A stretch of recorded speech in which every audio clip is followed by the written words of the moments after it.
Welcome to Rohila steno classes. आपका dictation शुरू होगा 3 सेकंड बाद। स्टार्ट।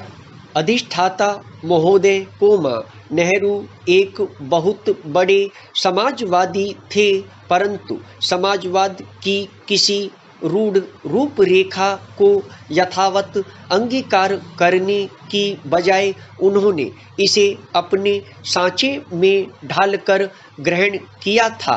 स्टॉप। बहुत पहले कोमा 1939 में उन्होंने कहा था, मैं स्वयं को समाजवादी मानता हूँ और इस तरह यह भी मानता हूँ कि बड़े उद्योग इस देश के लिए आवश्यक हैं, लेकिन हम केवल बड़े उद्योगों से ही इस देश की ग्रामीण जनता का विकास नहीं कर सकते। स्टॉप।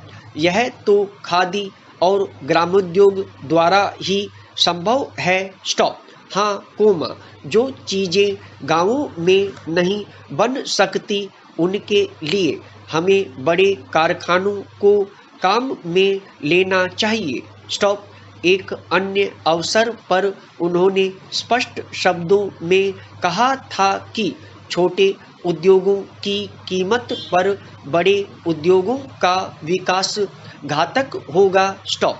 स्वाधीनता के पहले जो राष्ट्रीय योजना समिति गठित की गई थी, उसके अध्यक्ष के रूप में भी नेहरू जी ने कहा था कि योजना में बड़े ही नहीं, ग्रामोद्योगों का विकास भी सम्मिलित है। स्टॉप। राष्ट्रीय योजना आयोग ने भी सितंबर 1985 में उपभोक्ता सामग्री और रोजगार के लिए ग्रामोद्योगों के महत्व को स्वीकार कर लिया गया था। Stop para.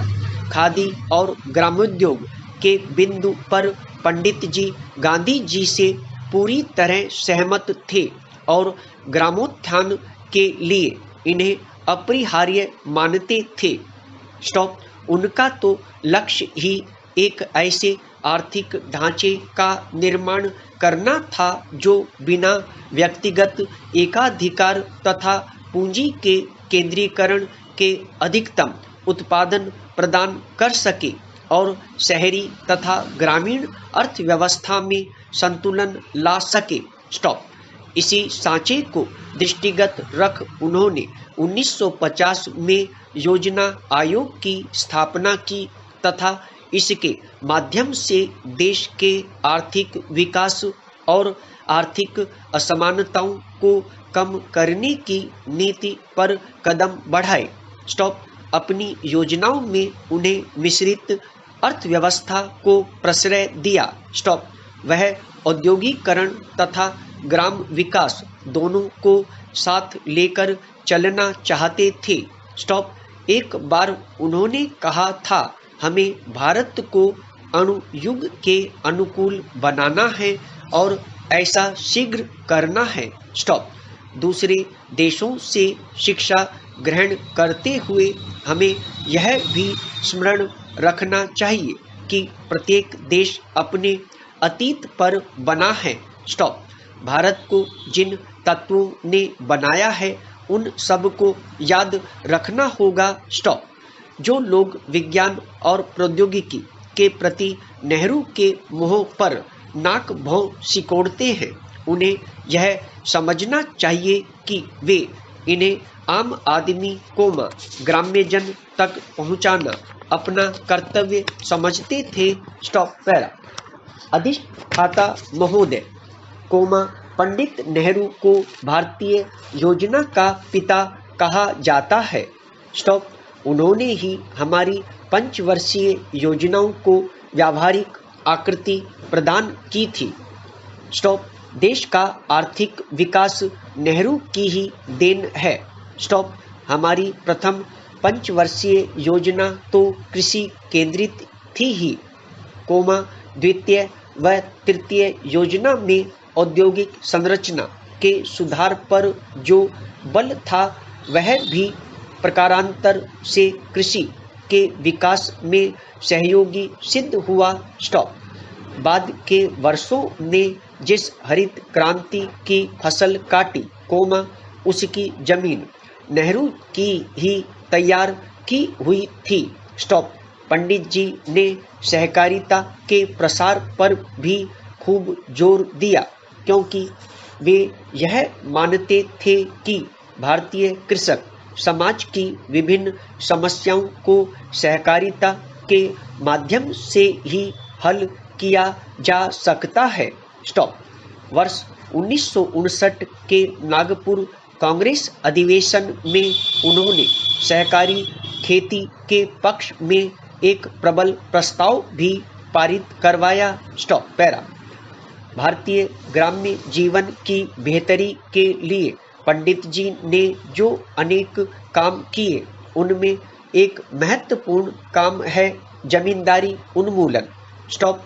उन्होंने देश के हर राज्य में जमींदारी उन्मूलन के लिए विधेयक पारित करवाए और इस तरह ग्रामीण जीवन से शोषण का कलंक हटाने की पहल की। स्टॉप। प्रथम पंचवर्षीय योजना काल में ही नेहरू ने सामुदायिक विकास योजना भी लागू की, जिसने ग्रामीण भारत की काया पलटने में महती भूमिका निभाई। स्टॉप। नेहरू जी यह मानते थे कि यदि भारतीय किसानों को नए तरीके बताए जाएं तो वे बिना संकोच अपनाएंगे और अपनी जिंदगी को बेहतर बनाएंगे। Stop para. भारतीय ग्राम्य जीवन के विकास के लिए नेहरू जी ने कुटीर उद्योगों की स्थापना पर भी पूरा जोर दिया। स्टॉप। 1948 में उन्होंने एक कुटीर उद्योग बोर्ड की स्थापना करवाई तथा 1951 में अखिल भारतीय खादी व ग्रामोद्योग आयोग स्थापित करवाया। इसी क्रम में handicrafts board, comma handloom board, comma रेशम बोर्ड आदि भी गठित करवाए। स्टॉप। उनकी तो दृढ़ मान्यता थी कि कुटीर उद्योग भारत की ग्रामीण अर्थव्यवस्था में लोगों के लिए रोजगार के सबसे अच्छे साधन हैं। स्टॉप। अपने सामुदायिक विकास कार्यक्रम में जन सहयोग प्राप्त करने तथा अकिंचन ग्रामवासियों के सर्वतोमुखी विकास के लिए पंडित जी ने जो सबसे महत्वपूर्ण काम किया, कोमा वह था पंचायती राज की स्थापना। स्टॉप।